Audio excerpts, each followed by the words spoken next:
Hi, this is Anita from the Dusty Roads Podcast. Today, I want to talk about something which I think is really quite interesting. It's about how geography influences culture. Whether a country or city is in the mountains, the desert, or seas, it can actually influence the culture. And there's many reasons why. So I find this so fascinating that, basically where you live can basically influence, or your geography around you can influence the culture of the area that you live. Mountains, let's talk first about mountains. Mountains are both barriers and sanctuaries. Their rugged terrain and isolation often led to developing distinct cultures and dialects and traditions. In other words, people who traditionally lived in the mountains maybe were very isolated and didn't see many foreigners or other people. In fact, many of them could have gone hundreds and hundreds of years without seeing anybody. That historically, mountainous regions had been difficult to invade, maybe foster the sense of independent communities that would have unique customs. So there's many ways that mountains sort of could shape culture. One would be isolation and distinct identity. People in the mountains, they often developed a strong local identity and self-reliance. Could be limited outside influence and, dialect, clothing, traditions. Economic adaptations. They learned to adapt economically. They learned to combat steep slopes, herding animals, like yaks or sheep or goats, became common up the mountains. You go into some places in Vietnam here, the mountain communities, and you see where many of the Hmong, the hill tribes, have adapted to be able to do terrace type of farming, where they've learned to be able to farm up the steep mountains without any type of equipment or machinery. So they basically have learned to adapt to mountain life. Mountains too could also have a spiritual significance. They could be, many mountains are considered sacred. This could influence local beliefs and pilgrimage and culture. Houses could be built with steep roofs to withstand heavy snowfall, or settlements are often, clustered in valleys to protect against the harsh winter conditions if the mountains was in a winter area. For example, where I've spent a lot of time in the United States, Utah, in the Rocky Mountains, you can see how maybe even that culture of that area of America, because of the snow, adapted. Resilience and survival skills. Mountain dwellers often develop this culture of resilience and cooperation because they understood the survival of the terrain is very, very important. There's some tourist destinations where mountains have shaped culture. One of my favorite is Tibet in China. I've actually been to Tibet in China, and we once took it was an 8-hour journey from Chengdu into Tibet in China. And I could tell you there, the mountains definitely shaped the culture there because of the fact that the people were not used to having a lot of outsiders. They were, very much, they lived the life the way they've always been living it, that it truly did shape their culture. Of course, another one would be the Swiss Alps in Switzerland, or the Andes Mountains in Peru, or the Rocky Mountains, as I mentioned before, in the US and Canada.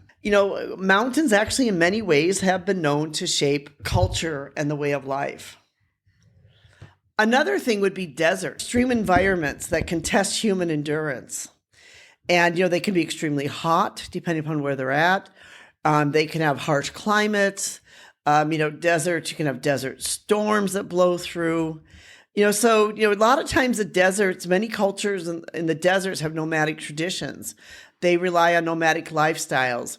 I remember when I went to Mongolia and was out in the Gobi Desert and stayed in a Mongolian gyr, or what they know as yurt. And that 4 times a year, the nomads would move their cattle from place to place. And this was a nomadic lifestyle that they had chosen. And, and I saw them too, with extremely resilient. It was quite fascinating to see how they had solar panels at their campsite, where basically, even though they were living this nomadic lifestyle out in tents, they still had some of the modern technology with the solar panels. They, develop innovation with water conservation method. The other thing I saw out there in the Gobi Desert in Mongolia was that they had these big buckets where they would collect rainwater. and they bring water in.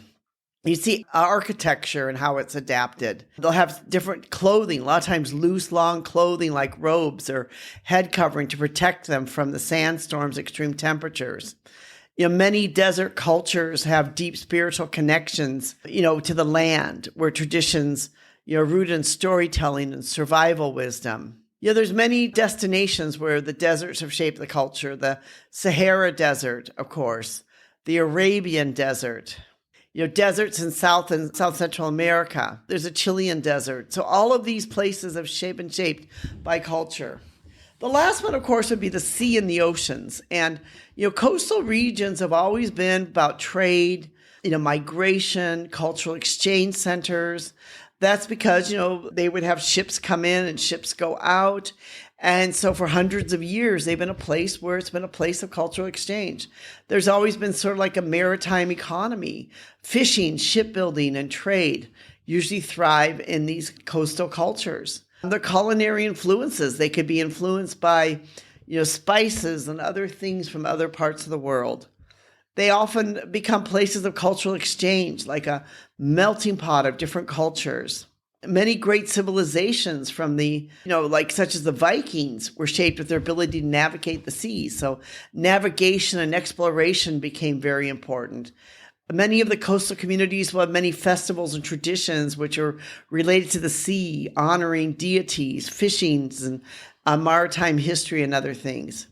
So, some places where the sea could shape the culture, you could say Venice, Italy, definitely with all of the waterways there, within Greece itself, and of course, Japan, were all places where, the culture has been shaped due to being an access with or near the waterways. When you look at cultures or places around the world and you see some of their cultures, I really felt like this is something that's really interesting, because something we often don't really think about when we think about cultures, but we think about how did, where they're located, the location of where they're at, how it really shaped the culture and that region. And, not just the culture, but also the politics and other things were shaped really by the location.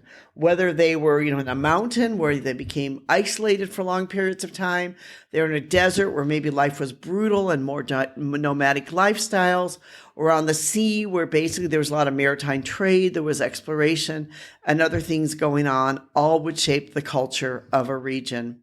If you're interested in being able to learn more about this and see some great photos on this, you can check out our blog on how geography influences culture, mountains, deserts, and seas. We'll put a link in the description below. We'd like to thank you for joining with us today, being part of our community.